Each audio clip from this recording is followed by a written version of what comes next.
Welcome to Really American. I am Michael Hain. I hope you're having a great weekend. I'm sure we're having a much better weekend than couch boy JD Vance over here.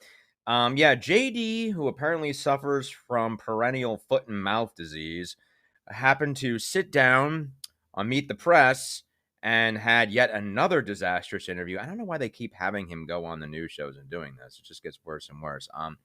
Anyway, let's take a look at some of those highlights from that, shall we? Out a little bit, then Please. you're calling it a sarcastic comment. Sure. And yet, some women, and you got the feedback in real time, felt like it was a gut punch to them personally. Do you regret making that comment? Look, I regret certainly that a lot of people took it the wrong way, and I certainly regret that the DNC and Kamala Harris lied about But it. do you But look, regret what you said, Senator? Look, Kristen, I'm going to say things from time to time that people disagree with. I'm a real person. I'm going to make jokes. I'm going to say things sarcastically. And I think that what's important is that we focus on the policy. There are certainly going to be things that I say.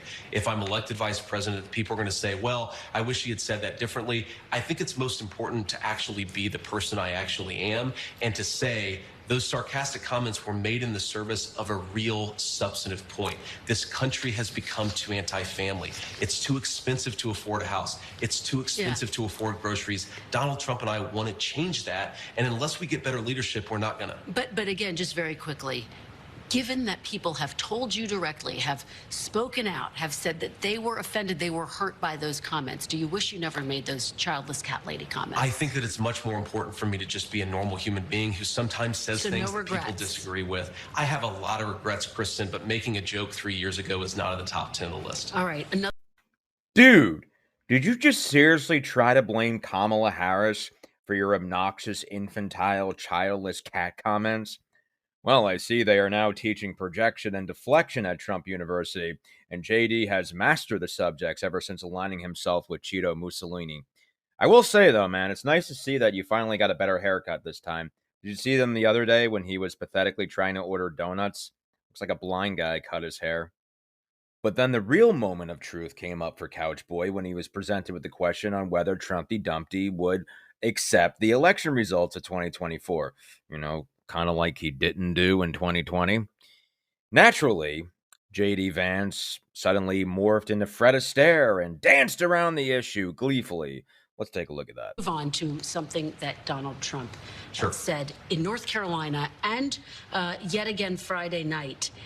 Our primary focus is not to get out the vote. It's to make sure they don't cheat. Because we have all the votes you need. You can see it.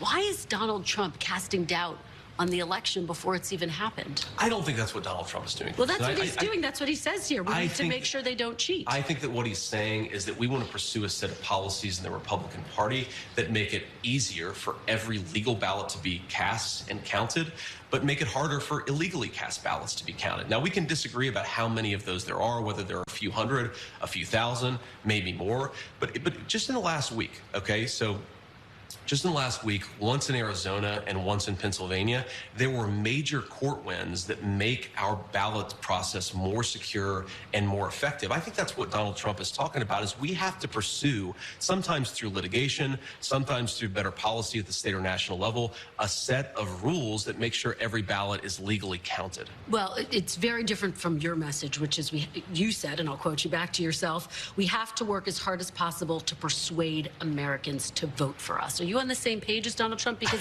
again, he seems to be casting doubt on the results of the election before it's even happened. Of course we're on the same page, Kristen. We talk all the time, and I guarantee you, if you sat here and said, Mr. President, Donald Trump, do you believe that we need to do, that your campaign needs to persuade voters as much as possible? Of course he's going to say yes. That's not inconsistent with thinking that we need to pursue a set of approaches that make sure legal ballots get counted, illegal ballots don't get counted. Do you have faith the 2024 election will be free and fair? I do, Kristen. I do think it's going to be free and fair, and we're going to do everything that we can to make sure that happens. We're going to pursue every pathway to make sure, again, legal ballots get counted. But I feel very good about where we are. I think we're going to win this race, and I think we're going to win it in a very good election. All right. See, I don't think that's what Donald Trump doing. Donald Trump is definitely not casting doubt in the election. That is exactly what he is doing, you freaking couch weirdo. JD, I think you should get a head start on sending out your resume to furniture stores because ain't looking too good for you. And now here's why I'm still convinced that a hamster on a wheel is running the Trump campaign.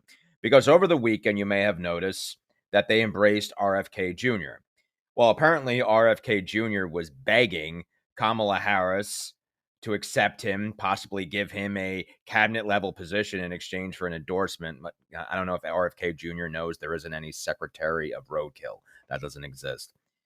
So anyway, after Kamala executing her first sign of a majorly good decision making, was like, no, dude, we won't even get back to you. Just no, dude. So RFK Jr. ran around town. It's kind of like, when you are desperately trying to find a good restaurant on the weekend and it's like they're all booked up and you have to go to some weird part of town and eat at Arby's. That's exactly what he did when he went and endorsed Trump. So that happened over the weekend because apparently if you're really looking to assuage moderate voters that you're not a, majorly weird, crazy conspiracy theorist, the next best thing apparently is getting RFK Jr. worm brain to get behind you. Anyway, this came up in the interview with JD Vance, which I kind of find interesting. You should listen closely how JD dances around this issue because there's a lot of fear in him. You almost feel like he's going to be replaced by RFK Jr. because, after all, JD, you may not be weird enough. Let's move on. Robert F. Kennedy, the big news yesterday. Very big news. He suspended his campaign, announced he's endorsing Donald Trump. He is also known as someone who has blamed vaccines for autism, antidepressants for school shootings, and recently said, quote, he won't take sides on what happened on 9/11. Do you have any hesitation about accepting his endorsement? No, Kristen, I don't, because we're going to disagree on issues, right? There are things that Robert Kennedy has said that I disagree with. I'm sure there are things that he said, or that I've said, that he's going to disagree with.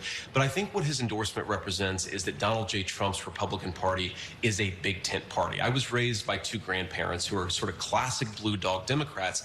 They believed in having a border. They believed that, you shouldn't have censorship in the United States of America. They believed in common sense economic policies. They may have disagreed with Donald Trump about tax policy, but they believed in some fundamental American values. And I think what RFK's endorsement really shows is that the Kennedy Democrats are actually more at home in the Republican Party of Donald Trump. And unfortunately, Kamala Harris's party, higher prices, doing nothing to fight back against the Chinese, to say nothing of a wide open border. That is not JFK's Democratic Party. It's not RFK's Democratic Party. We're thrilled to have the Kennedy Democrats where they belong. Well, and some in the Kennedy family have stepped forward to say that they sharply disagree with this endorsement. But let's just go back very quickly. He says he isn't taking sides on 9/11. Do you agree with that statement? Well, of course I don't agree with that, Kristen. Now, to be clear, I don't know what RFK actually said there.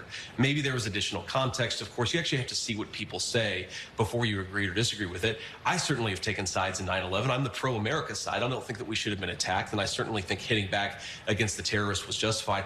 I don't know what RFK said there, but what I do know is that RFK said a lot of very interesting and important things, that the Democratic Party has become too pro-censorship, that the Democratic Party, especially in the wake of COVID, became really anti-freedom and anti-child. I mean, you had Democrats saying that we should be masking toddlers in their schools, even though we knew it caused developmental disabilities. I agree with RFK that that was crazy. Well, to be fair, there was a lot of information that scientists were grappling with as it came in, and masks were perceived to stop the spread of the disease. Let's move on. Totally fair. Yeah. But the one thing before we move on that I would say on that is there were important leaders. Donald Trump was among them. RFK was among them, who were saying some of this stuff is crazy. And if we had listened to them, I think our kids would have been much better off in the wake of the pandemic. I mean, scientists did show that masks help to stop the spread of the disease. Let's talk about another big issue. Disabilities for toddlers, right? We have to be able to balance this stuff. And I think the way that RFK struck that balance was much smarter, unfortunately, than the way that Kamala Harris did. Let's talk. Oh, for fuck's sake. Yeah. Yes, Trumpy Dumpty, the all-embracing man, the tent party. You mean a circus tent party?